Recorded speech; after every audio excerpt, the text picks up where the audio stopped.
Assalamualaikum warahmatullahi wabarakatuh. Baik adik-adik semua, pada kesempatan kali ini kita akan kembali membahas materi kita, yaitu materi Akidah Akhlak kelas 6 Madrasah Ibtidaiyah, yaitu bab 1 terkait membersihkan hati dengan memohon ampun. Baik adik-adik semua, adapun kompetensi dasar kita yang akan kita pelajari pada kesempatan kali ini. 1. Menerima kebesaran Allah Subhanahu wa Ta'ala melalui istighfar. Lalu yang kedua, menunjukkan sikap rendah hati dan pemaaf sebagai wujud implementasi istighfar. Lalu yang ketiga, memahami makna dan ketentuan istighfar. Lalu yang keempat, mengomunikasikan arti dan hikmah istighfar. Baik adik-adik semua, kita lanjut ke pembahasan kita yang kedua, yaitu bagian B, yaitu luasnya ampunan Allah Subhanahu wa Ta'ala. Manusia adalah tempatnya salah dan lupa. Ia sering berbuat kesalahan baik kepada Allah Subhanahu wa Ta'ala maupun kepada manusia.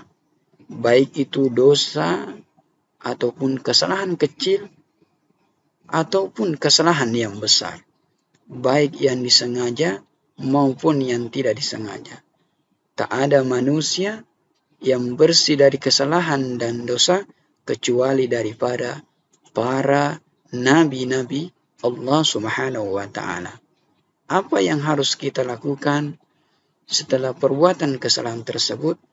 Tentunya harus kita lakukan adalah meminta maaf baik kepada Allah Subhanahu wa Ta'ala maupun kepada manusia. Oleh sebab itu, sebaik-baiknya orang yang bersalah dan berdosa adalah yang bertobat kepada Allah Subhanahu wa Ta'ala. Siapa yang bertobat, maka akan dicintai oleh Allah Subhanahu wa Ta'ala. Sebagaimana Allah Subhanahu wa Ta'ala telah berfirman di dalam Quran surah Al-Baqarah ayat 222. A'udzu billahi minasy syaithanir rajim. Bismillahirrahmanirrahim. Innallaha yuhibbut tawwabina wa yuhibbul mutatahhirin. Yang artinya, sesungguhnya Allah menyukai orang yang bertobat dan menyukai orang yang mensucikan diri. Quran surat Al-Baqarah ayat 222. Baik adik-adik semua, setelah seorang bertobat dari kesalahannya, maka kemudian dia menyesali dan bersegera memohon ampun dengan sebanyak-banyaknya dengan beristighfar kepada Allah Subhanahu wa Ta'ala, maka Allah Subhanahu wa Ta'ala akan mengampuni dosa dan menghapuskan kesalahannya, betapapun besarnya dosa dan kesalahan kita, karena Allah Subhanahu wa Ta'ala Maha Pengampun lagi Maha Penyayang. Rahmat dan ampunan Allah Subhanahu wa Ta'ala sesungguhnya sangat luas bagi hambanya yang mau bertobat. Meskipun dosa seorang hamba sebesar gunung misalnya, seluas langit dan bumi, namun jika dia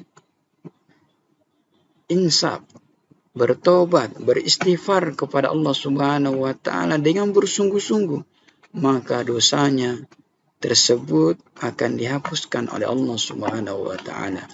Sebagaimana Allah Subhanahu wa Ta'ala telah berfirman di dalam Quran surah Az-Zumar ayat ke-53 dan 54, yang artinya Katakanlah, wahai hamba-hambaku yang melampaui batas terhadap diri mereka sendiri, janganlah kamu berputus asa dari rahmat Allah.